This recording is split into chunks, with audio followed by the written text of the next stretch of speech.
नमस्कार दोस्तों, आप सभी लोगों का बहुत बहुत स्वागत है हमारे इस यूट्यूब चैनल पे। तो जैसा कि आप सभी दोस्तों को पता है कि हम अपना बिहार का जो एस्टेट का पेपर द्वितीय उच्च माध्यमिक स्तर हिंदी विषय का उसका दोस्तों हमने कहा था कि हिंदी विषय का हम संपूर्ण पाठ्यक्रम अपने इसी चैनल के माध्यम से आप लोगों को उपलब्ध करवाएंगे, फ्री बैच चलाएंगे बिहार एस्टेट पेपर 1 और पेपर 2 का। तो हमने शुरुआत पेपर 2 से की है दोस्तों, क्योंकि उसका पाठ्यक्रम थोड़ा बड़ा है और पेपर 1 और पेपर 2 में जो चीज़ कॉमन है, जैसे हिंदी साहित्य का इतिहास, हिंदी गद्य साहित्य का इतिहास और हिंदी व्याकरण, ये तीनों कॉमन है। और काव्यशास्त्र के रस छंद अलंकार जो कॉमन टॉपिक है वे दोस्तों बाद में पढ़ेंगे। लेकिन पहले हम दोस्तों हिंदी साहित्य पहले हम जो पीजीटी में स्टेट पेपर 2 में जो रचनाएं लगी हुई हैं, तो हमने दोस्तों कहा था कि हमारा पढ़ने का क्रम रहेगा, सबसे पहले हम रचनाएं पढ़ेंगे, उसके बाद हिंदी साहित्य का इतिहास, उसके बाद हिंदी गद्य साहित्य का इतिहास पढ़ेंगे, उसके बाद काव्यशास्त्र और फिर हिंदी व्याकरण का अध्ययन करेंगे। ये दोस्तों हमारा पढ़ने का हिंदी में क्रम रहेगा और पूरा प्रामाणिक विषय वस्तु के साथ में पूरे विस्तार के साथ अध्ययन करेंगे, क्योंकि हमारे पास अभी समय है। जब समय नज़दीक आ जाएगा, पेपर की जैसे ही डेट आ जाएगी, तो हम पूरे जल्दी से ही पाठ्यक्रम आपका पूरा करवा देंगे। हम तो दोस्तों वीडियो है नहीं डाल रहे हैं, वीडियो तो बहुत बने रखे हैं हमारे पास में, डाल नहीं रहे हैं इसलिए कि आप लोग पढ़ नहीं पाएँगे। बात इतनी सी है, इसलिए हम डाल नहीं पाएँगे। नहीं तो हमारे पास वीडियो पूरे बने रखे हुए हैं, पूरी रचनाओं के और पूरे क्या कहते हैं हिंदी साहित्य के इतिहास है, हिंदी व्याकरण के, तो उसका भी हम दोस्तों देंगे आपको। वो सब वीडियो हम बना रहे हैं। तो उसी दोस्तों आप लोगों ने पाठ्यक्रम देखा होगा स्टेट पेपर 2 का हिंदी विषय का, तो उसमें दोस्तों चयनित कहानियाँ लिखी हुई हैं 6वें नंबर के बिंदु में, उसमें 6 कहानियाँ लगी हुई हैं। कानों में कंगना राजा राधिका रमण प्रसाद सिंह जी का, कहानी में प्लाट शिवपूजन सहाय जी का, पंचलाइट फणीश्वरनाथ रेणु जी की, पूस की रात प्रेमचंद्र जी की, उसने कहा था चंद्रधर शर्मा गुलेरी जी की। किसने कहा था? किसने कहा था? सूबेदारनी ने कहा था। किससे कहा था? जमादार लहना सिंह से कहा था। पढ़िएगा कहानी, बहुत मज़ेदार कहानी है। क्या कहा था? पढ़िएगा कहानी, वीडियो है तो फिर आपको पता चलेगा क्या कहा था। और सबसे और क्या है, चीफ की दावत भीष्म साहनी। तो दोस्तों ये 6 कहानियों का अध्ययन हम पूरे विस्तार पूर्वक और पूरे प्रामाणिक विषय वस्तु के साथ में अध्ययन कर चुके हैं और वीडियो भी अपने चैनल में अपलोड कर चुके हैं। आशा करते हैं आप लोग देख भी चुके होंगे। उसके बाद दोस्तों 7वें नंबर का बिंदु जो है चयनित उपन्यास, उसमें 3 उपन्यास दोस्तों हमारे पाठ्यक्रम में लगे हैं। एक गोदान मुंशी प्रेमचंद जी का, एक दोस्तों मैलांचल फणीश्वरनाथ रेणु जी का जो हिंदी का पहला आंचलिक उपन्यास है, और एक दोस्तों त्यागपत्र जैनेन्द्र जी का। ये 3 उपन्यास हमारे पाठ्यक्रम में लगे हुए हैं। तो उसी क्रम में दोस्तों गोदान उपन्यास, जिसका हम अध्ययन हमने शुरू किया है, और गोदान उपन्यास के दोस्तों हम अपने अध्ययन के क्रम में 21 भाग पढ़ चुके हैं पूरे विस्तार के साथ में। आज हम दोस्तों उसी का 22वें भाग का अध्ययन करेंगे। तो आप लोगों से यही कहेंगे दोस्तों कि अगर आप लोगों ने 21 भागों के वीडियो नहीं देखे हैं, नहीं पढ़ा है, तो पहले जाकर के 21 भागों के वीडियो देखिए, पढ़िए, तब आप लोग 22 भाग में आइए, 22वें भाग में। क्योंकि तभी आप लोगों को पढ़ने में भी ज़्यादा मज़ा आएगा और समझ में भी ज़्यादा आएगा। पढ़ने का भी एक क्रम होता है दोस्तों, ऐसे नहीं कि उछल कूद करके कहीं भी पहुँच गए। तो पहले 21 भागों का प्लेलिस्ट में जाकर के गोदान के नाम से प्लेलिस्ट बनी है, उसमें 21 भागों का वीडियो देखिए, उसके बाद 22वें भाग में आइए दोस्तों। ये पढ़ने का हमारा क्रम रहेगा, तभी मज़ा भी आएगा। तो इतना ही कहेंगे दोस्तों। चैनल में नए हैं तो आप लोग चैनल को ज़्यादा से ज़्यादा सब्सक्राइब करिए, ज़्यादा से ज़्यादा लोगों तक शेयर करिए, जिससे हमारा जो प्रयास है कि हिंदी विषय में आप लोगों को कुछ भी पैसे में ना खरीदना पड़े, ना कोई कोचिंग का बैच लेना पड़े। हम निःशुल्क हर चीज़ का आप लोगों को प्रामाणिक विषय वस्तु के साथ में उपलब्ध करवाएं। हमारा जो प्रयास है, उस प्रयास को सार्थक हो सके, उसके लिए आप लोगों को सहयोग करना पड़ेगा और ज़्यादा से ज़्यादा अपने मित्रों को शेयर करना होगा चैनल को, क्योंकि जितना ज़्यादा लोग देखेंगे उतना ही हमें भी मोटिवेशन मिलेगा और पढ़ाने में एनर्जी भी हमें ज़्यादा मिलेगी। इसलिए आप लोगों से आग्रह है दोस्तों कि आप लोग हमारा इतना सहयोग करिए। जब हम आप लोगों को पूरा निःशुल्क हर चीज़ उपलब्ध करवा रहे हैं, तो आप लोग भी इतना सहयोग करिए कि हमारे चैनल को ज़्यादा से ज़्यादा शेयर करिए, सब्सक्राइब करवाइए। फिर किसी अभी बिहार का एस्टेट है, उसके बाद हम दोस्तों बीपीएससी का जो 24 का पेपर लगा है 24 अगस्त को, अभी डी ट्रिपल एस बी की आ गई है भर्ती, डी ट्रिपल एस बी की तैयारी कराएंगे। नेट जेआरएफ की है जून में जो पेपर होगा, जून में नेट का पेपर, उसकी भी तैयारी करवाएंगे। तो हम हिंदी विषय की तैयारी कुल मिला के कोई भी परीक्षा आएगी उसकी तैयारी करते रहेंगे। ये हमारा एक क्रम है पढ़ने का और ये रहेगा प्रयास हमारा। उसके लिए आप लोग जैसे अगर सहयोग नहीं करेंगे तो कुछ दिन बाद हम भी हताश और निराश होकर बंद कर देंगे वीडियो डालना, ये होगा। इसलिए आप लोग अगर पढ़ना चाहते हैं तो ज़्यादा से ज़्यादा मित्रों को शेयर करिए और सब्सक्राइब करिए चैनल को। चलिए दोस्तों, सीधे आते हैं अपने विषय बिंदु पर। गोदान उपन्यास का 22वां भाग। इधर कुछ दिनों से इधर कुछ दिनों से राय साहब की कन्या के विवाह की बातचीत हो रही थी। तो राय साहब का दोस्तों नाम क्या है? आज इनका नाम भी आप लोगों को पता चलेगा इस भाग में। क्या नाम है? राय अमरपाल सिंह। चलिए आगे देखेंगे अभी। तो इधर कुछ दिनों से राय साहब की कन्या के विवाह की बातचीत हो रही थी। किससे विवाह उनका होना था? कुंवर दिग्विजय सिंह से। आगे आप लोग देखेंगे अभी। तो इधर कुछ दिनों से राय साहब की, क्या दोस्तों, ये तो इधर कुछ दिनों से राय साहब की कन्या के विवाह की बातचीत हो रही थी। उसके साथ ही इलेक्शन भी सिर पर आ पहुंचा। मगर इन सबों से आवश्यक उन्हें दीवानी में एक मुकदमा दायर करना था, जिसकी कोर्ट फीस ही 50,000 रुपये होती थी। ऊपर के खर्च अलग। राय साहब के साले, जो अपनी रियासत के एकमात्र स्वामी थे, एन जवानी में मोटर लड़ जाने के कारण गत हो गए। मोटर लड़ जाने मतलब दुर्घटना में के कारण वो कुल मिलाकर उनका स्वर्गवास हो गए, गत हो गए। और राय साहब अपने कुमार पुत्र की ओर से उस रियासत का अधिकार पाने के लिए कानून की शरण लेना चाहते थे। उनके चचेरे सालों ने रियासत पर कब्जा जमा लिया था और राय साहब को उसमें से कोई हिस्सा देने पर तैयार न थे। राय साहब ने बहुत चाहा कि आपस में समझौता हो जाए और उनके चचेरे साले मायल गुजारा लेकर हट जाएं। यहाँ तक कि वह उस रियासत की आधी आमदनी छोड़ने पर तैयार थे। मगर सालों ने किसी तरह का समझौता स्वीकार न किया और केवल लाठी के जोर से रियासत में तहसील वसूल कर दी। राय साहब को अदालत की शरण में जाने के सिवा कोई मार्ग न रहा। मुकदमे में लाखों का खर्च था, मगर रियासत भी 20 लाख से कम की जायदाद न थी। तो कितने की दोस्तों रियासत थी? 20 लाख रुपए। वकीलों ने निश्चय रूप से कह दिया था कि आपकी शर्तिया डिग्री होगी। ऐसा मौका कौन छोड़ सकता था? मुश्किल यही थी कि यह तीनों काम एक साथ आ पड़े और उन्हें किसी तरह टाला ना जा सकता था।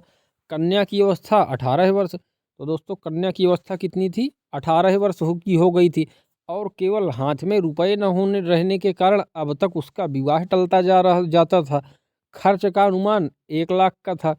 जिसके पास जाते वही बड़ा सा मुंह खोलता। मगर हाल में एक बड़ा अच्छा अवसर हाथ में आ गया था। कुंवर दिग्विजय सिंह, इसके साथ कुंवर राय साहब की बेटी की शादी होगी दोस्तों। तो कुंवर दिग्विजय सिंह की पत्नी यक्षमा की भेंट हो चुकी थी। मतलब कुंवर दिग्विजय सिंह की जो पत्नी थी उसका स्वर्गवास हो गया था, वो खत्म हो गई थी। और कुंवर साहब अपने उजड़े घर को जल्द से जल्द बसा लेना चाहते थे। सौदा सौदा भी वारे से तय हो गया और कहीं शिकार हाथ से ना निकल जाए, इसलिए इसी लगन में विवाह होना परमावश्यक था। कुंवर साहब दुर्व्यसनाओं के भंडार थे। शराब, गांजा, अफीम, मदक, चरस, ऐसा कोई नशा ना था जो वह ना करते हों। और अय्यासी तो रईस की शोभा ही है। वह रईस ही क्या जो अय्यास न हो। धन का उपभोग और किया ही कैसे जाए।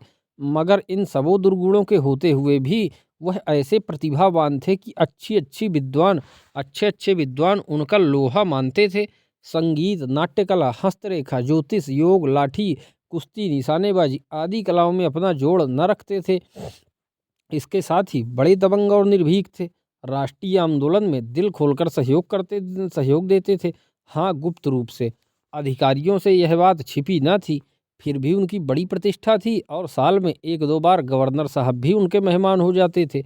और अभी अवस्था 30-32 से अधिक की न थी। तो दोस्तों कितनी अवस्था थी? 30-32 साल के थे कुंवर दिग्विजय सिंह। और राय साहब की कन्या कितने की थी? 18 साल की, जिसका विवाह हो रहा था इनके साथ। देखिए, इससे अधिक न थी और स्वास्थ्य तो ऐसा था कि अकेले एक बकरा खाकर हजम कर डालते।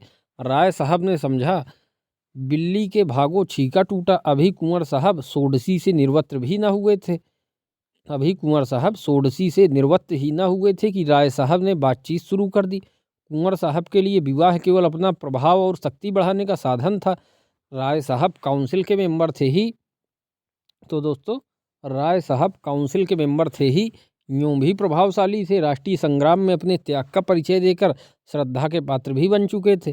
शादी तय होने में कोई बाधा ना हो सकती थी और वह तय हो गई। रहा इलेक्शन, यह सोने की हंसिया थी जिसे ना उगलते बनता था ना निगलते। अब तक वह 2 बार निर्वाचित हो चुके थे। तो राय साहब दोस्तों कितने बार काउंसिल के मेंबर थे? अब तक वह 2 बार निर्वाचित हो चुके थे और दोनों ही बार उन पर 1-1 लाख की शपथ पड़ी थी। मतलब अब तक वे 2 बार काउंसिल के मेंबर बन चुके थे। काउंसिल को मतलब समझ लीजिए दोस्तों कि जैसे आज विधायक हैं वैसे ही काउंसिल के मेंबर होते थे, क्योंकि उस समय 2 तरह की काउंसिल होती थी। एक दोस्तों गवर्नर जनरल की काउंसिल होती थी, एक प्रांतीय गवर्नर की काउंसिल। तो ये प्रांतीय गवर्नर की काउंसिल के चुनाव की बात हो रही दोस्तों, जिसे विधायक कहते हैं, विधानसभा सदस्य, वही उस समय काउंसिल थी, प्रांतीय काउंसिल। तो विधायक के चुनाव समझ लीजिए कि राय साहब 2 बार से विधायक थे, 2 बार से काउंसिल के मेंबर थे, हैं। मगर और एक बार के चुनाव में उनको 1 लाख रुपए खर्चा होता था दोस्तों। काउंसिल का जब चुनाव लड़ते थे मेंबर का, तो मिर्जा खुर्शीद भी काउंसिल के मेंबर थे, ये भी ध्यान दीजिएगा दोस्तों, वे भी मेंबर थे, ये भी मेंबर थे, दोनों थे। तो 1 लाख रुपए दोस्तों चुनाव में खर्च होता था, समझ लीजिए, काउंसिल के चुनाव में। मगर अब की एक राजा साहब उसी इलाके से खड़े हो गए थे और डंके की चोट ऐलान कर दिया था कि चाहे एक वोटर को 1,000 रुपए ही क्यों ना देना पड़े, चाहे 50 लाख की रियासत मिट्टी में मिल जाए, मगर राय अमरपाल सिंह को, किसको दोस्तों, राय साहब का क्या नाम है, राय अमरपाल सिंह को काउंसिल में ना जाने दूंगा। और उन्हें अधिकारियों ने अपने सहायता का आश्वासन भी दे दिया था। राय साहब विचारशील थे, चतुर थे और नफ़ा नुकसान समझते थे, मगर राजपूत थे और पोतड़ों के रईस थे, मतलब पुश्तैनी रईस थे। वह चुनौती पाकर मैदान से कैसे हट जाए, यूँ इनसे राजा सूर्य प्रताप सिंह ने, तो दोस्तों कौन है चुनाव में खड़े हो रहे थे, राजा सूर्य प्रताप सिंह। देखिए दोस्तों, एक सीट से 2 चुनाव प्रत्याशी खड़े हो रहे थे। उसी सीट से राय साहब खड़े हो रहे थे, राय अमरपाल सिंह, और उसी सीट से राजा सूर्य प्रताप सिंह। अब पैसे में दोस्तों राजा सूर्य प्रताप सिंह ज़्यादा रईस थे, बड़े आदमी थे। तो इनसे राजा सूर्य प्रताप सिंह ने आकर कहा होता, भाई साहब आप 2 बार काउंसिल में जा चुके, अब की मुझे जाने दीजिए, तो शायद राय साहब ने उनका स्वागत किया होता। काउंसिल का मोह अब उन्हें न था, लेकिन इस चुनौती के सामने ताल ठोकने के सिवा और कोई राह ही न था। एक मसलहत और भी थी। मिस्टर तनखा ने उन्हें विश्वास दिया था कि आप खड़े हो जाए। ये दोस्तों मिस्टर तनखा जो है, ये दलाल है, ये समझ लीजिए, ये मिस्टर दलाल है, इनके दलाली के अलावा कोई काम नहीं इनके पास, बहुत बड़े दलाल है मिस्टर तनखा। तो मिस्टर तनखा ने उन्हें विश्वास दिया था कि आप खड़े हो जाएं, पीछे राजा साहब से 1 लाख की थैली लेकर बैठ जाइएगा। उन्होंने यहाँ तक कहा था कि राजा साहब बड़ी खुशी से 1 लाख दे देंगे, मेरी उनसे बातचीत हो चुकी है। पर अब मालूम हुआ राजा साहब राय साहब को परास्त करने का गौरव नहीं छोड़ना चाहते, और इसका मुख्य कारण था राय साहब की लड़की की शादी कुंवर साहब से ठीक होना। 2 प्रभावशाली घरानों का संयोग वह अपनी प्रतिष्ठा के लिए हानिकारक समझते थे। उधर राय साहब को ससुराली जायदाद मिलने की भी आशा थी। राजा साहब के पहलू में यह कांटा भी बुरी तरह खटक रहा था। कहीं वह जायदाद इन्हें मिल गई और कानून राय साहब के पक्ष में था ही, तब तो राजा साहब का एक प्रतिद्वंदी खड़ा हो जाएगा। इसलिए उनका धर्म था कि राय साहब को कुचल डालें और उनकी प्रतिष्ठा धूल में मिला दें। बेचारे राय साहब बड़े संकट में पड़ गए थे। उन्हें यह संदेह होने लगा था कि केवल अपना मतलब निकालने के लिए मिस्टर तनखा ने उन्हें धोखा दिया। और बिल्कुल दोस्तों धोखा दिया था मिस्टर तनखा, क्योंकि दलाल थे, उन्हें धोखा दिया। यह खबर मिली थी कि वह अब राजा साहब के पैरोकार हो गए हैं। यह राय साहब के घाव पर नमक था। उन्होंने कई बार तनखा को बुलाया था, मगर वह या तो घर पर मिलते ही न थे या आने का वादा करके भूल जाते थे। आखिर खुद उनसे मिलने का इरादा करके वह उनके पास जा पहुँचे। संयोग से मिस्टर तनखा घर पर मिल गए, मगर राय साहब को पूरे घंटे भर उनकी प्रतीक्षा करनी पड़ी। यह वही मिस्टर तनखा थे जो राय साहब के द्वार पर एक बार रोज हाजिरी दिया करते थे। आज इतना मिजाज हो गया है, जले बैठे थे। ज्यों ही मिस्टर तनखा सजे सजाए मुंह में सिगार दबाए कमरे में आए और हाथ बढ़ाया कि राय साहब ने बम गोला छोड़ दिया। मैं घंटे भर से यहाँ बैठा हुआ हूँ और आप निकलते निकलते अब निकले हैं। मैं इसे अपने तौहीन समझता हूँ। मिस्टर तनखा ने एक सोफे पर बैठकर निश्चिंत भाव से धुआं उड़ाते हुए कहा, मुझे इसका खेद है, मैं एक ज़रूरी काम में लगा था। आपको फ़ोन करके मुझसे समय ठीक कर लेना चाहिए था। आग में घी पड़ गया, मगर राय साहब ने क्रोध को दबाया। वह लड़ने न आए थे, इस अपमान को पी जाने का ही अवसर था। बोले, हाँ यह गलती हुई, आजकल आपको बहुत कम फुर्सत रहती है शायद। जी हाँ, बहुत कम, वरना मैं अवश्य आता। मैं उसी मामले के बारे में आपसे पूछने आया था। समझौते की तो कोई आशा नहीं मालूम होती। उधर तो जंग की तैयारियां बड़े जोरों से हो रही हैं। राजा साहब को तो आप जानते ही हैं, झक्कड़ आदमी हैं पूरे सन की। कोई न कोई धुन उन पर सवार रहती है। आजकल यही धुन है कि राय साहब को नीचा दिखाकर रहेंगे। और इन्हें जब एक धुन सवार हो जाती है तो फिर किसी की नहीं सुनते, चाहे कितना ही नुकसान उठाना पड़े। कोई 40 लाख का बोझ सिर पर है, फिर भी वही दमखम है, वही अल्ले तलल्ले खर्च है। पैसे को तो कुछ समझते ही नहीं। नौकरों का वो वेतन 6-6 माह से बाकी पड़ा हुआ है, मगर हीरा महल बन रहा है। संगमरमर का तो फर्श है, पच्चीकारी ऐसी हो रही है कि आंखें नहीं ठहरती। अफसरों के पास रोज डालियां जाती रहती हैं। सुना है कोई अंग्रेज मैनेजर रखने वाले हैं। फिर आपने कैसे कह दिया था कि आप कोई समझौता करा देंगे। मुझसे जो कुछ हो सकता था वह मैंने किया, इसके सिवा मैं और क्या कर सकता था। अगर कोई व्यक्ति अपने 2-4 लाख रुपए फंसाने ही पर तुला हो तो मेरा क्या बस। राय साहब अब क्रोध न संभाल सके, खासकर जब उन 2-4 लाख रुपए में से 10-20 हजार आपके हत्थे चढ़ने की भी आशा हो। मिस्टर तनख्वाह अब क्यों दबते? बोले, राय साहब साफ साफ न कहलवाइए। यहाँ ना मैं सन्यासी हूँ ना आप, हम सभी कुछ ना कुछ कमाने ही निकले हैं। आँख के अंधों पर गांठ के पूरों की तलाश आपको भी उतनी ही है जितनी मुझको। आपसे मैंने खड़े होने का प्रस्ताव किया, आप 1 लाख के लोभ में खड़े हो गए। अगर गोटी लाल हो जाती तो आज आप 1 लाख के स्वामी होते और बिना एक पाई कर्ज लिए कुंवर साहब से संबंध भी हो जाता और मुकदमा भी दायर हो जाता। मगर आपके दुर्भाग्य से वह चाल पट पड़ गई। जब आप ही ठाठ पर रह गए तो मुझे क्या मिलता। आखिर मैंने झक मारकर उनकी पूंछ पकड़ी। किसी न किसी तरह यह वैतरणी तो पार करनी ही है। राय साहब को ऐसा आवेश आ रहा था कि इस दुष्ट को गोली मार दें। इसी बदमाश ने सब जवाब दिखाकर उन्हें खड़ा किया और अब अपनी सफाई दे रहा है। पीठ में धूल भी नहीं लगने देता, लेकिन परिस्थिति जबान बंद किए हुए थी। तो अब आपके पास कुछ नहीं हो सकता, ऐसा ही समझिए। मैं 50,000 पर भी समझौता करने को तैयार हूँ, राय साहब ने कहा। राजा साहब किसी तरह बात न मानेंगे, मिस्टर तनख्वाह कह रहे हैं। 25,000 पर तो मान जाएंगे, कोई आशा नहीं, वह साहब कह चुके हैं। वह कह चुके हैं या आप कह रहे हैं? राय साहब ने कहा। आप मुझे झूठा समझते हैं, राय साहब ने विनम्र स्वर में कहा। मैं आपको झूठा नहीं समझता, लेकिन इतना जरूर समझता हूँ कि आप चाहते तो मामला हो जाता। तो आपका ख्याल है मैंने समझौता नहीं होने दिया? नहीं, यह मेरा मतलब नहीं है। मैं इतना ही कहना चाहता हूँ कि आप चाहते तो काम हो जाता और मैं इस झमेले में ना पड़ता। मिस्टर तनख्वाह ने घड़ी की तरफ देखकर कहा। तो राय साहब, अगर आप साफ कहलाना चाहते हैं तो सुनिए। अगर आपने 10,000 का चेक मेरे हाथ पर रख दिया होता तो आज निश्चय 1 लाख के स्वामी होते। आप शायद चाहते होंगे जब आपको राजा साहब से रुपए मिल जाते तो आप मुझे 1,000-2,000 दे देते, तो मैं ऐसी कच्ची गोली नहीं खेलता। आप राजा साहब से रुपए लेकर तिजोरी में रखते और मुझे अंगूठा दिखा देते।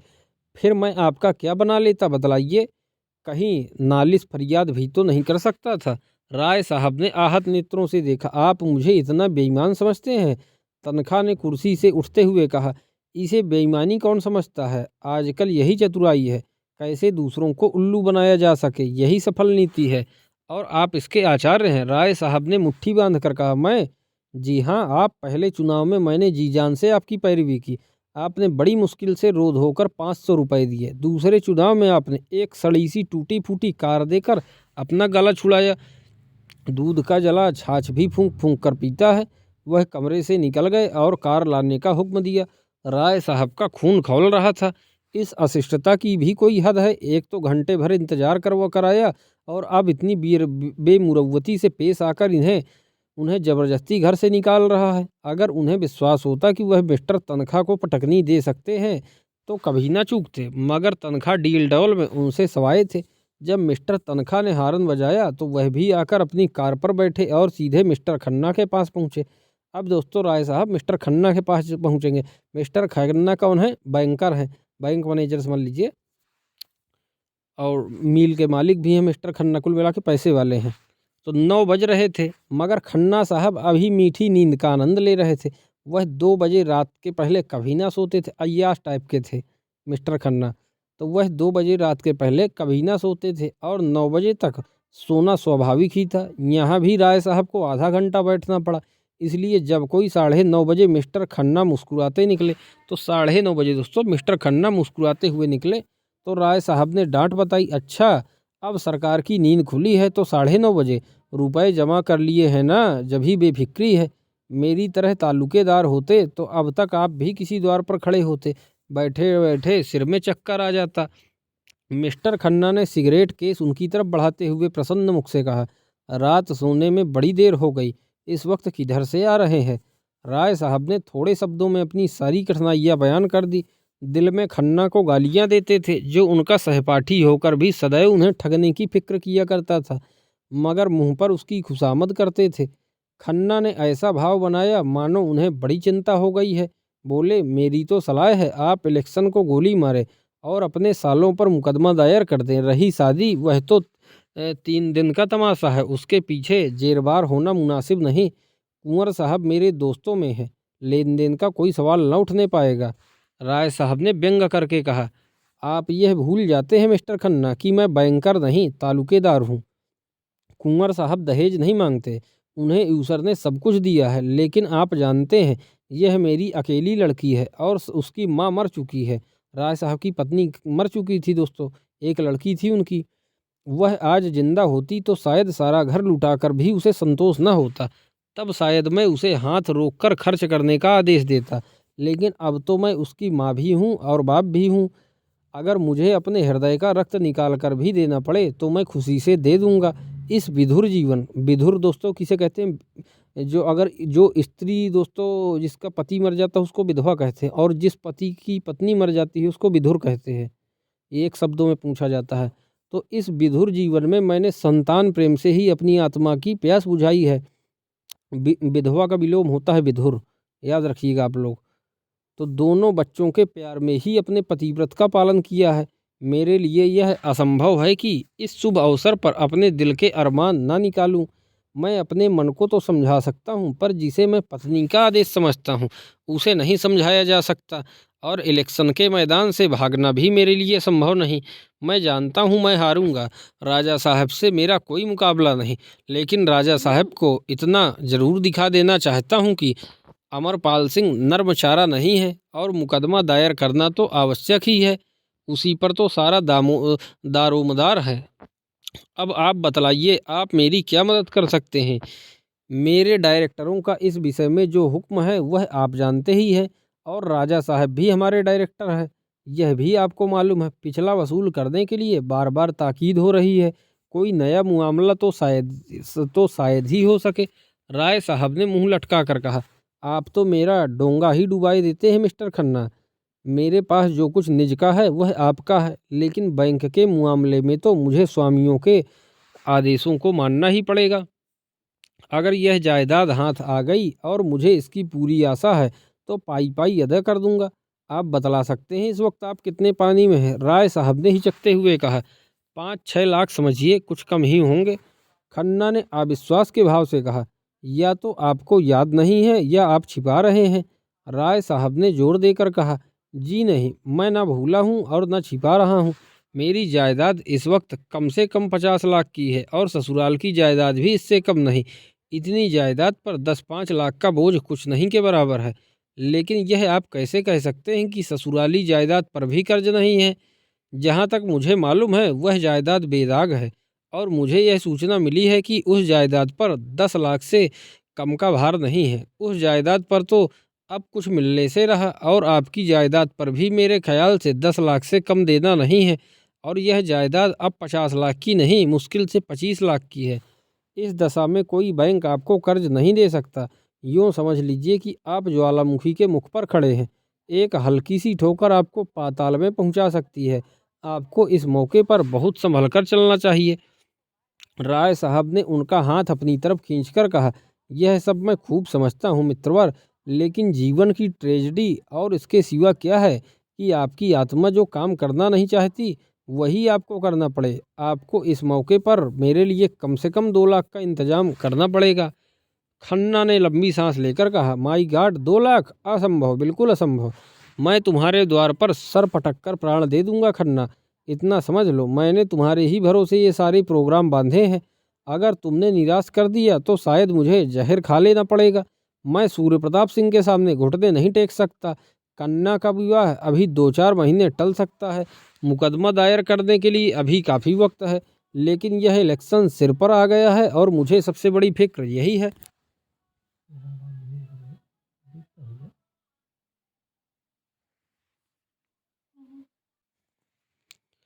खन्ना ने चकित होकर कहा, तो आप इलेक्शन में 2 लाख लगा देंगे? इलेक्शन का सवाल नहीं है भाई, यह इज्जत का सवाल है। क्या आपकी राय में मेरी इज्जत 2 लाख की भी नहीं है? मेरी सारी रियासत बिक जाए गम नहीं, मगर सूर्य प्रताप सिंह को मैं आसानी से विजय न पाने दूंगा। खन्ना ने 1 मिनट तक धुआं निकालने के बाद कहा, बैंक की जो स्थिति है वह मैंने आपके सामने रख दी। बैंक ने एक तरह से लेन देन का काम बंद कर दिया है। मैं कोशिश करूंगा कि आपके साथ खास रियायत की जाए, लेकिन बिजनेस इज बिजनेस, यह आप जानते हैं। मेरा कमीशन क्या रहेगा? मुझे आपके लिए खास तौर पर सिफारिश करनी पड़ेगी। राजा साहब का अन्य डायरेक्टरों पर कितना प्रभाव है यह भी आप जानते हैं। मुझे उनके खिलाफ गुटबंदी करनी पड़ेगी। यूँ समझ लीजिए कि मेरी जिम्मेदारी पर ही मामला होगा। राय साहब का मुंह गिर गया। खन्ना उनके अंतरंग मित्रों में से थे, साथ के पढ़े हुए, साथ के बैठने वाले, और वह उनसे कमीशन की आशा रखते हैं। इतनी बेमुरव्वती! आखिर वह जो इतने दिनों से खन्ना की खुशामद करते आते हैं, वह किस दिन के लिए? बाग में फल निकले, साग सब्जी पैदा हो, सबसे पहले खन्ना के पास डाली भेजते हैं। कोई उत्सव हो, कोई जलसा हो, सबसे पहले खन्ना को निमंत्रण देते हैं। उसका यह जवाब है। उदास मन से बोले, आपकी जो इच्छा हो, लेकिन मैं आपको भाई समझता था। खन्ना ने कृतज्ञता के भाव से कहा, यह आपकी कृपा है। मैंने भी सदैव आपको अपना बड़ा भाई समझा है और अब भी समझता हूँ। कभी आपसे कोई पर्दा नहीं रखा, लेकिन व्यापार एक दूसरा ही क्षेत्र है। यहाँ कोई किसी का दोस्त नहीं, कोई किसी का भाई नहीं। जिस तरह मैं भाई के नाते आपसे यह नहीं कह सकता कि मुझे दूसरों से ज़्यादा कमीशन दीजिए, उसी तरह आपको भी मेरे कमीशन में रियायत के लिए आग्रह ना करना चाहिए। मैं आपको विश्वास दिलाता हूँ कि मैं जितनी रियायत आपके साथ कर सकता हूँ उतनी करूँगा। कल आप दफ्तर के वक्त आए और लिखा पढ़ी कर लें। बस बिजनेस ख़त्म। आपने कुछ और सुना मेहता साहब आजकल? आपने कुछ और सुना? खन्ना दोस्तों कह रहे हैं। मेहता साहब आजकल मालती पर बेतरह रिझे हुए हैं। सारी फिलासफी निकल गई। दिन में 1-2 बार जरूर हाजिरी दे आते हैं और शाम को अक्सर दोनों साथ साथ सैर करने निकलते हैं।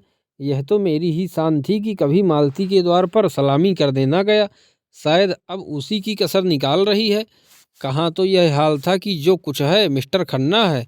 कोई काम होता तो खन्ना के पास दौड़ी आती, जब रुपयों की जरूरत पड़ती तो खन्ना के नाम पुर्जा आती, और अब और कहाँ अब मुझे देखकर मुंह फेर लेती है। मैंने खास उन्हीं के लिए फ्रांस से एक घड़ी मंगवाई थी। बड़े शौक से लेकर गया, मगर नहीं ली।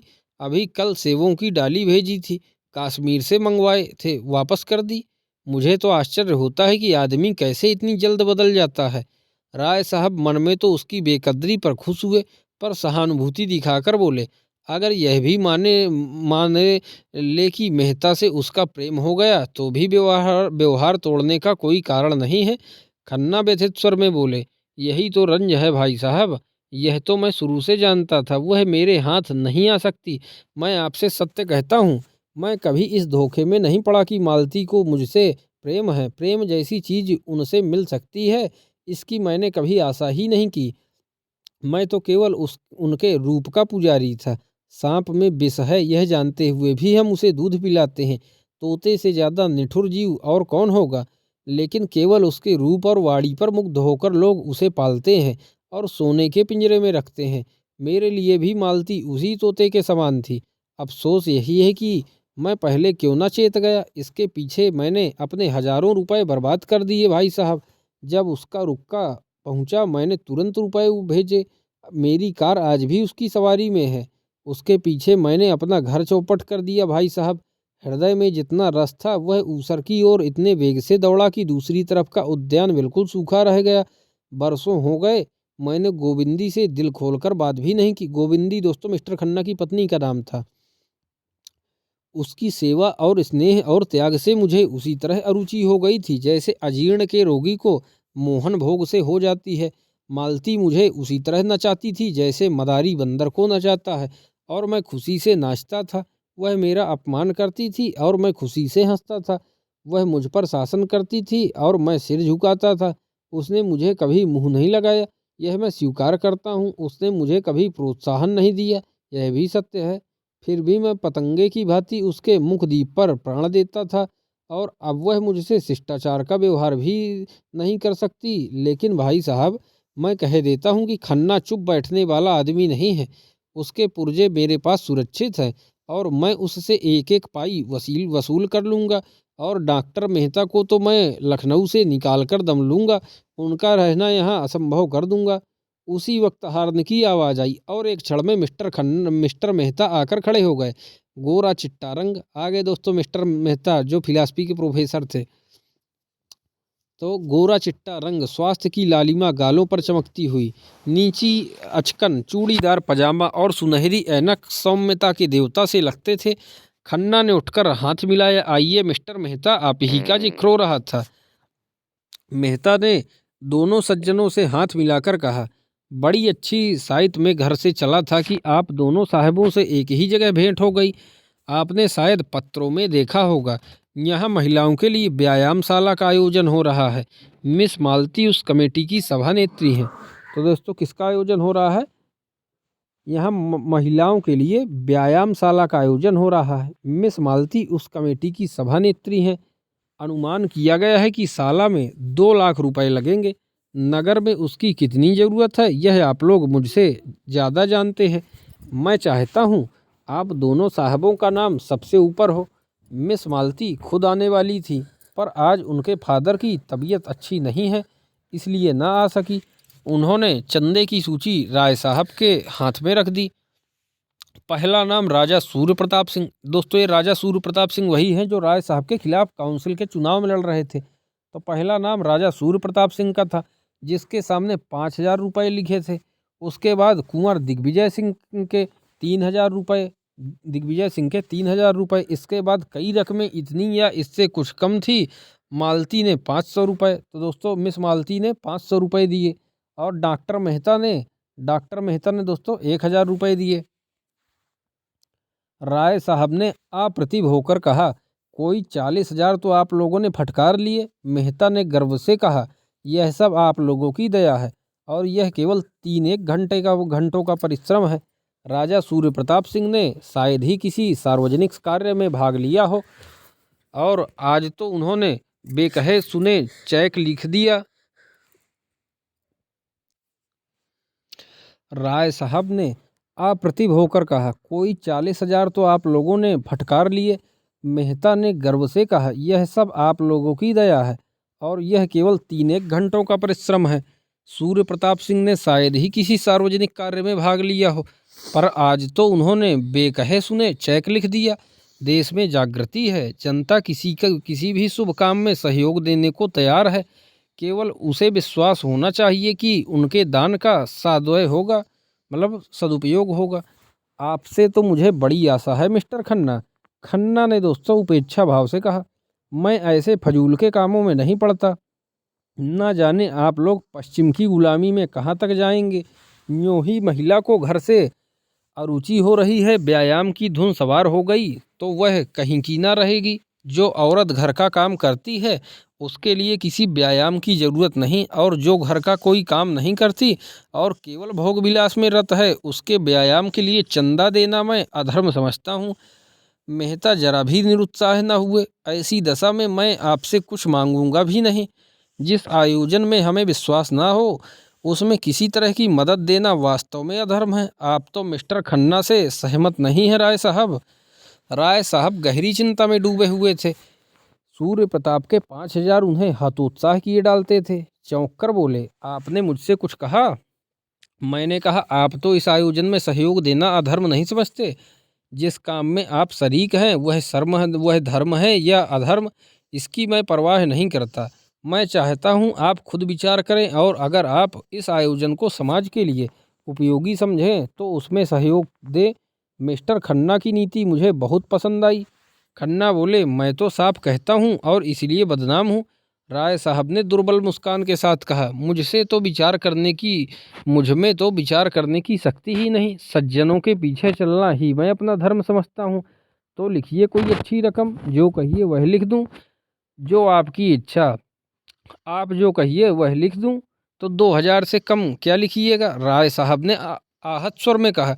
आपकी निगाह में मेरी यही हैसियत है? उन्होंने कलम उठाया और अपना नाम लिखकर उसके सामने 5000 लिख दिए। मेहता ने सूची उनके हाथ से ले ली, मगर उन्हें उतनी ग्लानि हुई कि राय साहब को धन्यवाद देना भी भूल गए। राय साहब को चंदे की सूची दिखाकर उन्होंने बड़ा अनर्थ किया। यह सूल उन्हें व्यथित करने लगा। मिस्टर खन्ना ने राय साहब को दया और उपहास की दृष्टि से देखा, मानो कह रहे हैं, कितने बड़े गधे हो तुम। सहसा मेहता राय साहब के गले लिपट गए और उन्मुक्त कंठ से बोले, 3 चीयर्स फॉर राय साहब, हिप हिप हुर्रा। खन्ना ने खिसिया कर कहा, यह लोग राजे महाराजे ठहरे, यह इन कामों में दान न दें तो कौन दे? मेहता बोले, मैं तो आपको राजाओं का राजा समझता हूँ। आप उन पर शासन करते हैं, उनकी चोटी आपके हाथ में है।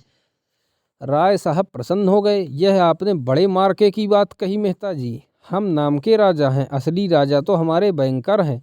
मेहता ने खन्ना की खुशामद का पहलू अख्तियार किया। मुझे आपसे कोई शिकायत नहीं है खन्ना जी। आप अभी इस काम में नहीं शरीक होना चाहते ना सही, लेकिन कभी ना कभी जरूर आएंगे। लक्ष्मीपतियों की बदौलत ही हमारी बड़ी बड़ी संस्थाएं चलती हैं। राष्ट्रीय आंदोलन को 2-3 साल तक किसने इतनी धूमधाम से चलाया? इतनी धर्मशाले और पाठशाले कौन बनवा रहा है? आज संसार का शासन सूत्र बैंकरों के हाथ में है। सरकारें उनके हाथ का खिलौना है। मैं भी आपसे निराश नहीं हूँ। जो व्यक्ति राष्ट्र के लिए जेल जा सकता है, उसके लिए 2-4 हजार खर्च कर देना कोई बड़ी बात नहीं है। हमने तय किया है, इस साला का बुनियादी पत्थर गोविंदी देवी के हाथों रखा जाएगा। गोविंदी देवी दोस्तों खन्ना की पत्नी का नाम है। तो इस साला का बुनियादी पत्थर गोविंदी देवी के हाथों रखा जाएगा। हम दोनों शीघ्र ही गवर्नर साहब से भी मिलेंगे और मुझे विश्वास है हमें उनकी सहायता मिल जाएगी। लेडी विल्सन को महिला आंदोलन से कितना प्रेम है, आप जानते ही हैं। राजा साहब की और अन्य सज्जनों की भी राय थी कि लेडी विल्सन से ही बुनियाद रखवाई जाए, लेकिन अंत में यह निश्चय हुआ कि यह शुभ कार्य किसी अपनी बहन के हाथों होना चाहिए। आप कम से कम उस अवसर पर आएंगे तो जरूर। खन्ना ने उपहास किया। हाँ, जब लॉर्ड विल्सन आएंगे तो मेरा पहुंचना जरूरी ही है। इस तरह आप बहुत से रईसों को फांस लेंगे। आप लोगों को लटके खूब सूझते हैं और हमारे रईस हैं भी इस लायक। उन्हें उल्लू बनाकर ही मूड़ा जा सकता है। जब धन जरूरत से ज़्यादा हो जाता है तो अपने लिए निकास का मार्ग खोजता है। यूँ ना निकल पाएगा तो जुए में जाएगा, घुड़दौड़ में जाएगा, ईंट पत्थर में जाएगा या अय्यासी में जाएगा। 11 का अमल था। खन्ना साहब के दफ्तर का समय आ गया। मेहता चले गए। राय साहब भी उठे कि खन्ना ने उनका हाथ पकड़ लिया। नहीं, आप जरा बैठिए। आप देख रहे हैं मेहता ने मुझे इस बुरी तरह फांसा फूंका है कि निकलने का कोई रास्ता ही नहीं रहा। गोविंदी से बुनियादी का पत्थर रखवाएंगे, ऐसी दशा में मेरा अलग रहना हास्यास्पद है या नहीं? गोविंदी कैसे राजी हो गई मेरी समझ में नहीं आता, और मालती ने कैसे उसे सहन कर लिया, यह समझना और भी कठिन है। आपका क्या ख्याल है, इसमें कोई रहस्य है या नहीं? राय साहब ने आत्मीयता जताई। ऐसे मामले में स्त्री को हमेशा पुरुष से सलाह ले लेनी चाहिए। खन्ना ने राय साहब को धन्यवाद की आंखों से देखा। इन्हीं बातों पर गोविंदी से मेरा जी जलता है और उस पर मुझी को लोग बुरा कहते हैं। आप ही सोचिए, मुझे इन झगड़ों से क्या मतलब? इनमें तो वह पड़े जिसके पास फालतू रुपए हों, फालतू समय हो और नाम की हवस हो। होना यही है कि 2-4 महाशय सेक्रेटरी और अंडर सेक्रेटरी और प्रधान बनकर अफसरों को दावतें देंगे, उनके कृपा पात्र बनेंगे और यूनिवर्सिटी की छोकरियों को जमा करके बिहार करेंगे। व्यायाम तो केवल दिखाने के दांत हैं। ऐसी संस्था में हमेशा यही होता है और यही होगा, और उल्लू बनेंगे हम और हमारे भाई जो धनी कहलाते हैं, और यह सब गोविंदी के कारण। वह एक बार कुर्सी से उठे, फिर बैठ गए। गोविंदी के प्रति उनका क्रोध प्रचंड होता जाता था। उन्होंने दोनों हाथ से सिर को संभालकर कहा, मैं नहीं समझता मुझे क्या करना चाहिए। राय साहब ने ठकुर सुहोती की, कुछ नहीं, आप गोविंदी देवी से साफ कह दें, तुम मेहता को इनकारी खत लिख दो, छुट्टी हुई। मैं तो लाग डांट में फंस गया, आप क्यों फंसे? खन्ना ने एक क्षण इस प्रस्ताव पर विचार करके कहा, लेकिन सोचिए कितना मुश्किल काम है। लेडी विल्सन से जिक्र आ चुका होगा, सारे शहर में खबर फैल गई होगी कि फैल गई होगी और शायद आज पत्रों में भी निकल जाए। यह सब मालती की शरारत है। उसी ने मुझे जिच करने का यह ढंग निकाला है। हाँ, मालूम तो यही होता है। वह मुझे जलील करना चाहती है। आप शिलान्यास के दिन बाहर चले जाइएगा। मुश्किल है राय साहब, कहीं मुंह दिखाने की जगह ना रहेगी। उस दिन तो मुझे हैजा भी हो जाए तो वहाँ जाना पड़ेगा। राय साहब आशा बांधे हुए कल आने का वादा करके जेहू निकले कि खन्ना ने अंदर राय साहब आशा बांधे हुए कल आने का वादा करके ज्यों ही निकले कि खन्ना ने अंदर जाकर गोविंदी को आड़े हाथों लिया। तुमने इस व्यायामशाला की नींव रखना क्यों स्वीकार किया? गोविंदी कैसे कहे कि यह सम्मान पाकर वह मन में कितनी प्रसन्न हो रही थी।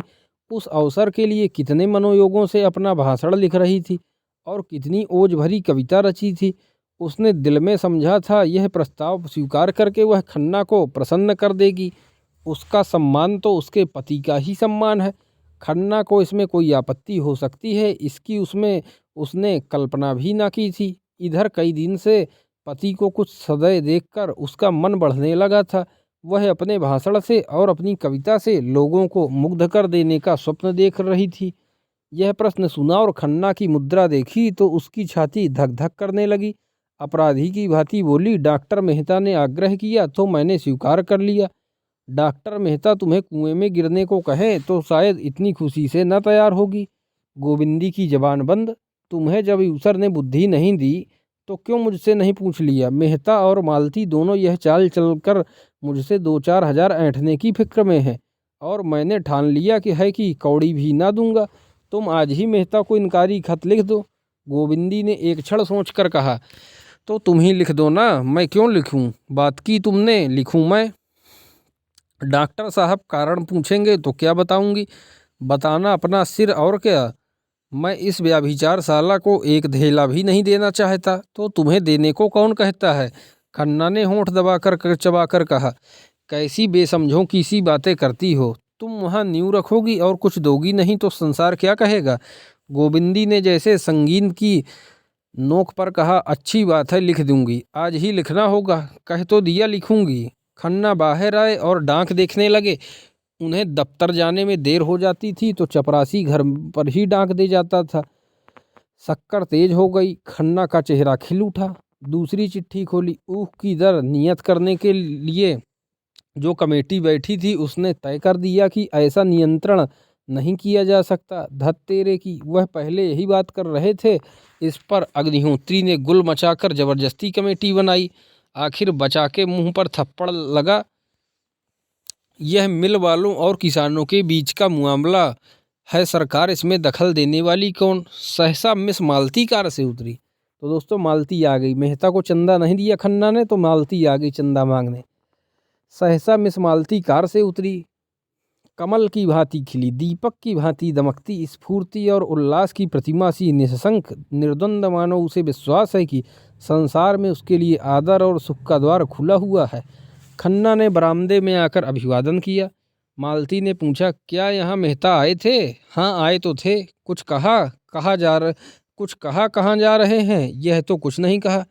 जाने कहाँ डुबकी लगा गए। मैं चारों तरफ घूम आई। आपने व्यायामशाला के लिए कितना दिया?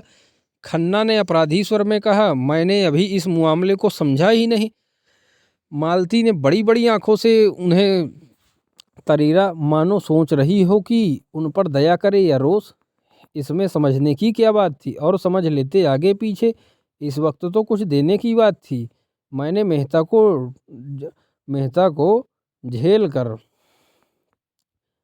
को ठेल कर यहाँ भेजा था। बेचारे डर रहे थे कि आप ना जाने क्या जवाब दें। आपकी इस कंजूसी का क्या फल होगा? आप जानते हैं यहाँ के व्यापारी समाज से कुछ ना मिलेगा। आपने शायद मुझे अपमानित करने का निश्चय कर लिया है। सबकी सलाह थी कि लेडी विल्सन बुनियाद रखे। मैंने गोविंदी देवी का पक्ष लिया और लड़कर सबको राजी किया, और अब आप फरमाते हैं आपने इस मामले को समझा ही नहीं। आप बैंकिंग की गुत्थियाँ समझते हैं, पर इतनी मोटी बात आपकी समझ में ना आई। इसका अर्थ इसके सिवा और कुछ नहीं है कि तुम मुझे लज्जित करना चाहते हो। इसकी बात है, अच्छी बात है, यही सही। मालती का मुख लाल हो गया। खन्ना घबराए, हेकड़ी जाती रही, पर इसके साथ ही उन्हें यह भी मालूम हुआ कि अगर वह कांटों में फंस गए हैं तो मालती दलदल में फंस गई है। अगर उनकी थैलियों पर संकट आ पड़ा है तो मालती की प्रतिष्ठा पर संकट आ पड़ा है, जो थैलियों से ज़्यादा मूल्यवान है। दोस्तों, मिस्टर खन्ना जो हैं ये मालती के रूप पर इतना मोहित हैं और इतना क्या कहते हैं उसके पीछे पीछे घूमते हैं मालती के, जिसकी कोई सीमा नहीं है। अब देखिएगा भी, मालती इनको फटकारेगी भी, पैसा भी ले लेगी। अगर उनकी थैलियों पर संकट आ पड़ा है तो मालती की प्रतिष्ठा पर संकट आ पड़ा है, जो थैलियों से ज़्यादा मूल्यवान है। तब उनका मन मालती की दुर्वस्था का आनंद क्यों ना उठाए। उन्होंने मालती को अर्दब में डाल दिया था और यद्यपि वह उसे रुष्ट कर देने का साहस खो चुके थे, पर दो चार खरी खतरी बातें कह सुनाने का अवसर पाकर छोड़ना न चाहते थे। यह भी दिखा देना चाहते थे कि मैं नीरा भोंदू नहीं हूँ। उसका रास्ता रोक कर बोले, तुम मुझ पर इतनी कृपालु हो गई हो, इस पर मुझे आश्चर्य हो रहा है मालती। मालती ने भवें सिकोड़ कर कहा, मैं इसका आशय नहीं समझी। क्या अब मेरे साथ तुम्हारा वही बर्ताव है जो कुछ दिन पहले था? मैं तो उसमें कोई अंतर नहीं देखती, लेकिन मैं तो आकाश पाताल का अंतर देखता हूँ। अच्छा, मान लो तुम्हारा अनुमान ठीक है, तो फिर मैं तुमसे एक शुभ कार्य में सहायता मांगने आई हूँ, अपने व्यवहार की परीक्षा देने नहीं आई हूँ। और अगर तुम समझते हो कुछ चंदा देकर तुम यश और धन्यवाद के सिवा और कुछ पा सकते हो तो तुम भ्रम में हो। खन्ना परास्त हो गए। वह एक ऐसे सकरे कोने में फंस गए थे जहां इधर उधर हिलने का भी स्थान न था। क्या वह इससे उससे यह कहने का साहस रखते थे कि मैंने अब तक तुम्हारे ऊपर हजारों रुपए लुटा दिए? क्या उसका यही पुरस्कार है? लज्जा से उनका मुंह छोटा सा निकल आया, जैसे सिकुड़ गया हो। झेंपते हुए बोले, मेरा आशय यह न था मालती, तुम बिल्कुल गलत समझी। मालती ने परिहास के स्वर में कहा, खुदा करे मैंने गलत समझा हो, क्योंकि अगर मैं उसे सच समझ लूँगी तो तुम्हारे साय से भी भागूंगी।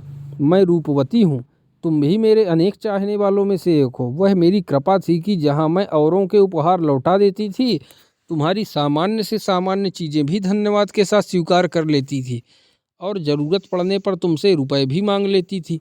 अगर तुमने अपने धनोन्माद में इसका कोई दूसरा अर्थ निकाल लिया तो मैं तुम्हें क्षमा करूंगी। यह पुरुष प्रकृति है, अपवाद नहीं। मगर यह समझ लो कि धन ने आज तक किसी नारी के हृदय पर विजय नहीं पाई और न कभी पाएगा। खन्ना एक एक शब्द पर मानो गज गज भर नीचे धंसते जाते थे। अब और ज़्यादा चोट सहने का उनमें जीवट न था। लज्जित होकर बोले, मालती तुम्हारे पैरों पड़ता हूँ, अब और जलील ना करो, और ना सही तो मित्रभाव तो बना रहने दो। यह कहते हुए उन्होंने दराज से चेकबुक निकाली और 1000 लिखकर डरते डरते मालती की तरफ बढ़ाया। मालती ने चेक लेकर निर्दय व्यंग किया, यह मेरे व्यवहार का मूल्य है या व्यायामशाला का चंदा? खन्ना सजल आंखों से बोले, अब मेरी जान बख्शो। मालती, क्यों मेरे मुंह में कालिख पोत रही हो? मालती ने जोर से कहा मारा, देखो डांट बताई और 1000 रुपये भी वसूल किए। अब तो तुम कभी ऐसी शरारत न करोगे? कभी नहीं जीते जी, नहीं कभी नहीं। कान पकड़ो। तो दोस्तों, खन्ना इतना रसिक आदमी था कि मालती ने पैसे भी लिए, डांटा भी और कान भी पकड़ाया। ये किया तो कान पकड़ता हूँ, मगर अब तुम दया करके जाओ और मुझे एकांत में बैठकर सोचने और रोने दो। तुमने आज मेरे जीवन का सारा आनंद। मालती और जोर से हंसी।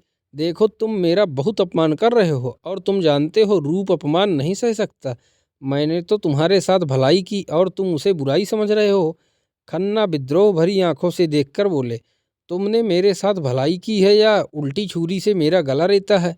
क्यों मैं तुम्हें लूट लूट कर अपना घर भर रही थी, तुम उस लूट से बच गए? क्यों घाव पर नमक छिड़क रही हो मालती? मैं भी आदमी हूँ। मालती ने इस तरह खन्ना की ओर देखा मानो निश्चय करना चाहती थी कि वह आदमी है या नहीं।